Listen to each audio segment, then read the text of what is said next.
আসসালামু আলাইকুম প্রিয় শিক্ষার্থীবৃন্দ। আশা করি আল্লাহর অশেষ রহমতে তোমরা সকলেই খুবই ভালো আছো।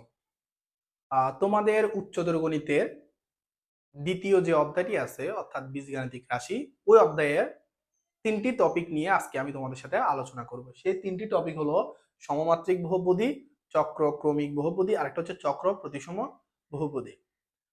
চলো তাহলে আমরা ক্লাসটি শুরু করি। দেখো, শুরুতে যে টপিকটি আছে সেটা হচ্ছে সমমাত্রিক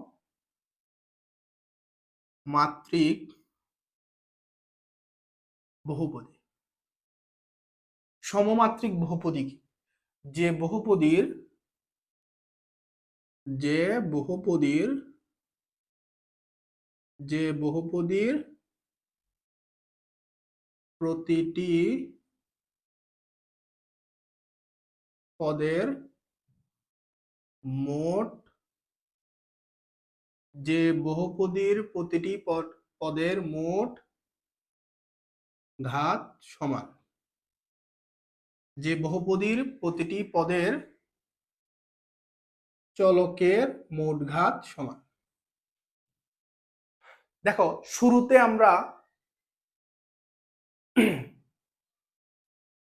আমরা দেখবো সমমাত্রিক বহুপদী। সমমাত্রিক বহুপদী কি? যে বহুপদীর প্রতিটি পদের চলকের ঘাত সমান, সেই বহুপদীটাকে বলা হয় সমমাত্রিক বহুপদী। আমরা একটা উদাহরণ দেখি, তাহলে তোমরা খুব সহজেই সমমাত্রিক বহুপদী কি সেটা বুঝতে পারবা।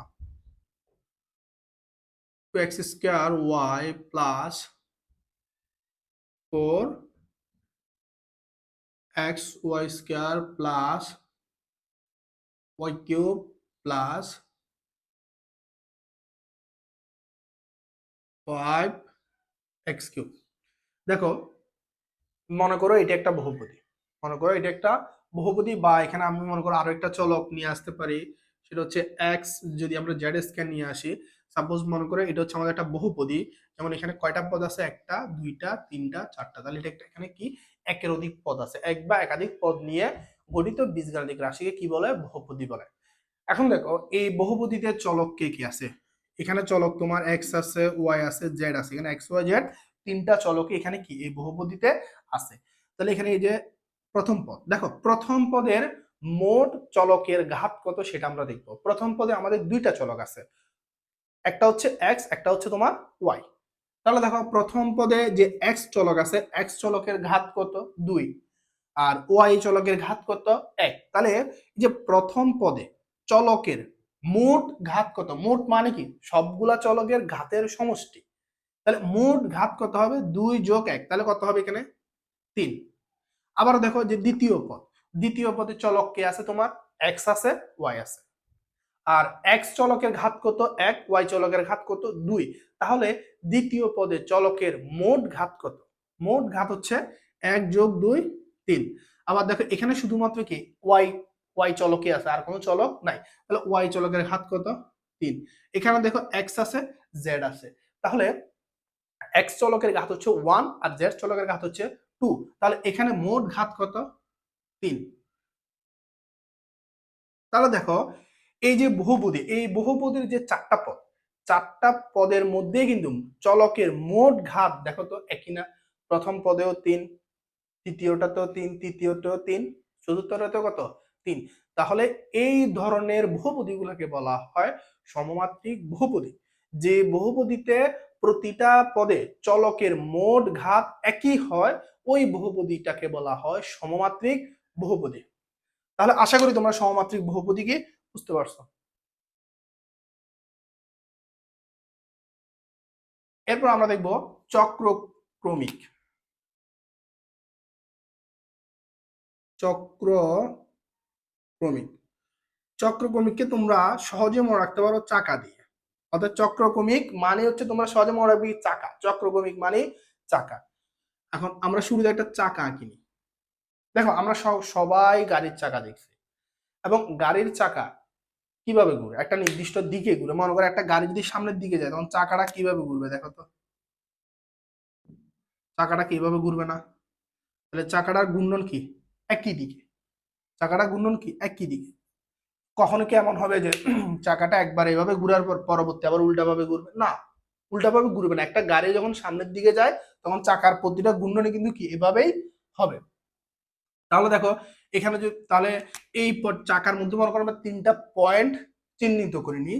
তাহলে এই পয়েন্ট হচ্ছে আমার মনে করো এক্স, আর এখানের এই পয়েন্টটা হচ্ছে মনে করো আমার ওয়াই, এই পয়েন্ট হচ্ছে মনে করো জেড।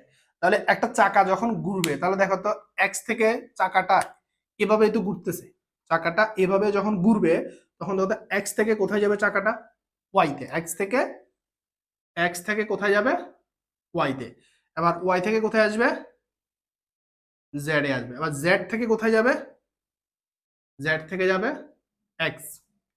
এখন দেখো কখনো কি এমন হবে যে চাকাটা ওয়াই থেকে এক্স এ আসবে, বা মনে করো জেড থেকে ওয়াই তে যাবে, এরকম কি কখনো হবে? বা কখনো কি এরকম হবে যে এ, চাকাটা মনে করো আমরা কি বলবো এক্স থেকে জেড এ যাবে, এরকম কি কখনো হবে? এক্স থেকে জেড এ যাবে না। চক্রক্রমিক, চক্রক্রমিক মানে তোমরা সহজে মনে রাখবা চাকা। আর চাকা কিভাবে ঘুরে, চাকা একটা নির্দিষ্ট দিক বরাবর ঘুরে। যখন একটা গাড়ি যখন সামনের দিকে যায় তখন চাকাটা কি সামনের দিক বরাবরই ঘুরে।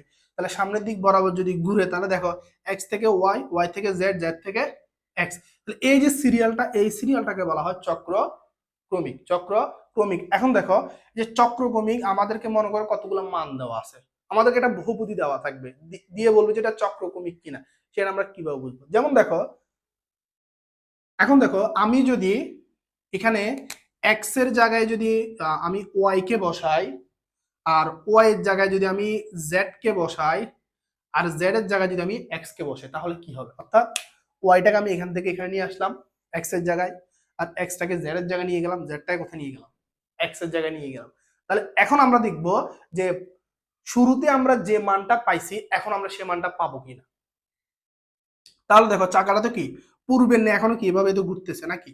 তাহলে এভাবে যদি ঘুরে তাহলে দেখো এক্স থেকে কোথায় আসবে, ওয়াইতে আসবে। তাহলে তুমি এখান থেকে ঘূর্ণনটা শুরু করতে পারো, বা এখান থেকেও শুরু করতে পারো। যেমন ধরো আমি যদি এখান থেকে শুরু করি, ওয়াই থেকে কোথায় যাবে, জেড। তাহলে ওয়াই থেকে জেড, জেড থেকে কোথায় আসবে, এক্স। তাহলে দেখো জেড থেকে এক্স, আবার এক্স থেকে কোথায় আসবে, ওয়াই। তাহলে দেখো তো আমি এই যে 3টা চলক এক্স ওয়াই জেড, এই 3টা চলক শুরুতে যে অবস্থানে ছিল ওই অবস্থানে আমি যে মানগুলা পাইছি, পরবর্তী যখন আমি তাদের অবস্থান পরিবর্তন করছি, 3টা চলকেরই আমি অবস্থান পরিবর্তন করছি, করার পরও কি আমি মানগুলা কি সেম পাইছি না? তাহলে একটা বহুপদী রাশিতে যদি 3টা চলক থাকে, 3টা চলকের অবস্থান পরিবর্তন করার পরও তুমি যদি একই মান পাও, তাহলে তুমি ওই বহুপদীটাকে কি বলতে পারবা, চক্রক্রমিক বহুপদী বলতে পারবা। কেন? কারণ তুমি এখন দেখছো যে চক্রক্রমিক মানে কি, সেখানে তোমার চলকের অবস্থান পরিবর্তন করা হলেও মানের কোনো পরিবর্তন হয় না। এখন আমরা একটা উদাহরণের মাধ্যমে চক্রক্রমিক রাশি কিভাবে নির্ণয় করব সেটা আমরা বিস্তারিত দেখব। মনে করো তোমাকে P of X Y Z equal to X cube plus Y cube plus Z cube minus 3xyz একটা বহুপদী দেওয়া আছে, এবং তোমাকে প্রশ্ন বললো যে এই বহুপদীটা কি চক্রক্রমিক না চক্রক্রমিক না, তুমি যাচাই করো বা নির্ণয় করো। তাহলে এখন তুমি কি করবা? এখন দেখো চক্রক্রমিক কি না সেটা আমরা কিভাবে বুঝবো? আমরা জানি কি চক্রক্রমিক হলে আমরা যদি চলকের অবস্থান পরিবর্তন ঘটাই তাহলে মানের কোনো কি ঘটবে না, পরিবর্তন ঘটবে না। এখন এখানে চলক আছে কয়টা, 3টা। তাহলে আমি কয়টা চলকের পরিবর্তন ঘটাবো? যে 3টা চলক আছে 3টা চলকেরই আমি কি ঘটাবো, অবস্থানের পরিবর্তন ঘটাবো। তাহলে কি হবে, এই যে ওয়াইটা কার জায়গায় আসবে, এক্স এর জায়গায় আসবে। আর অর্থাৎ ওয়াই আসবে এক্স এর জায়গায়, জেড আসবে ওয়াই এর জায়গায়, আর এক্স যাবে কোথায়, জেড এর জায়গায়।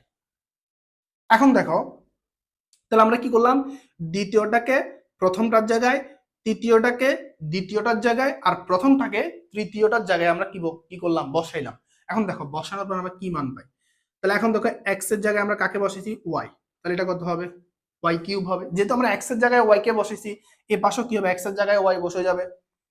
তারপরে ওয়াই এর জায়গায় কাকে বসেছি আমরা, জেড কে, তাহলে এটা জেড কিউব হবে। জেড এর জায়গায় কাকে বসেছি, এক্স কে, এটা এক্স কিউব হবে।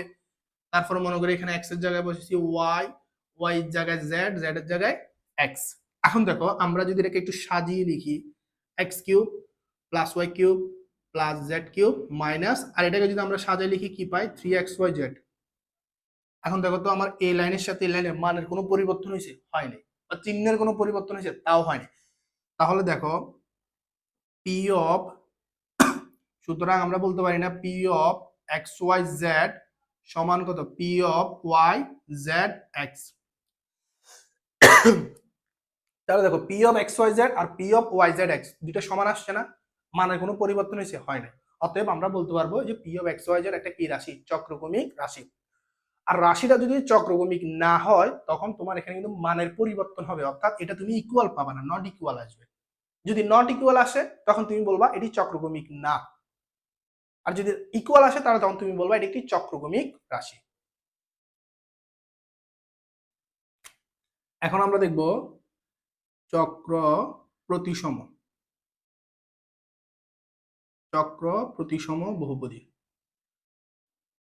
দেখো চক্র প্রতিসম বললে তুমি যে কোনো দুইটা চলকের স্থান পরিবর্তন করবা, যে কোনো দুইটি চলকের স্থান পরিবর্তন করবে। তাহলে কি করবে? যে কোনো দুইটি চলকের স্থান পরিবর্তন করবে। আর যে কোনো দুইটি চলকের স্থান পরিবর্তন করার পর তোমার যদি মানের কোনো পরিবর্তন না হয় তাহলে ওইটাকে তুমি চক্র প্রতিসম বলতে পারবা। আর যদি পরিবর্তন হয়ে যায় তাহলে সেটা চক্র প্রতিসম হবে না। যেমন দেখো আমরা পূর্বের উদাহরণটাই দেখি, P of X Y Z equal to X cube plus Y cube plus Z cube minus 3xyz। Suppose মনে করো তোমাকে জিজ্ঞেস করলো যে এটি চক্র প্রতিসম কিনা, যাচাই করো। তাহলে এখন তুমি কি করবা? পি অফ, এখন দেখো যে কোনো দুইটা, তুমি এক্স ওয়াইও নিতে পারো বা ওয়াই জেডও নিতে পারো, সেটা তোমার ইচ্ছা, তুমি যেটা নাও। এখন মনে করো আমরা প্রথম দুইটা নিয়ে দেখি এক্স ওয়াই। তাহলে কি হবে?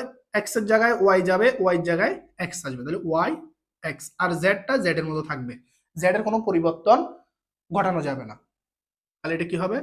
Y cube x cube z cube minus 3yxz। আবার আমরা একটু সাজিয়ে লিখি, x cube plus Y cube plus Z cube, আর এটাকে আমরা গুণ করলে কি পাই? X Y Z.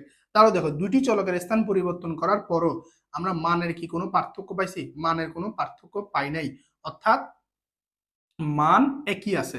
তাহলে যদি একই থাকে তাহলে আমরা কি বলতে পারবো? এটি একটি কি রাশি? চক্র প্রতিসম রাশি। চক্র প্রতিসম রাশি। তাহলে দেখো তো আমাদের এই রাশিটি চক্র ক্রমিকও ছিল আবার চক্র প্রতিসম, তার মানে এটা দুইটাই। তাহলে অনেক রাশি আছে যেটা চক্র ক্রমিকও হয় আবার চক্র প্রতিসম হয়, আবার কিছু রাশি আছে যেটা শুধু চক্র ক্রমিক হয় প্রতিসম হয় না, আবার প্রতিসম হয় চক্র ক্রমিক হয় না। বুঝতে পারছি?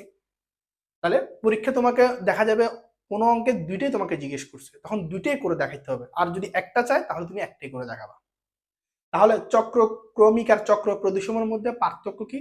চক্র ক্রমিকের ক্ষেত্রে আমরা তিনটা চলকের মধ্যে তিনটা চলকের আমরা স্থান পরিবর্তন করব, আর চক্র প্রতিসমের মধ্যে যে কোনো দুইটা চলকের আমি স্থান পরিবর্তন করব।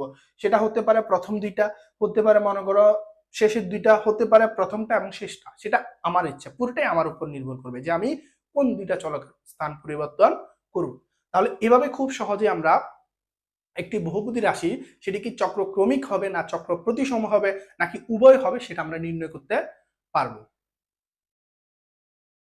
আশা করি তোমরা ক্লাসটি বুঝতে পারছো, এবং ক্লাসটি কেমন লাগলো সেই সম্পর্কে তোমার মতামত কমেন্টের মাধ্যমে জানাবে।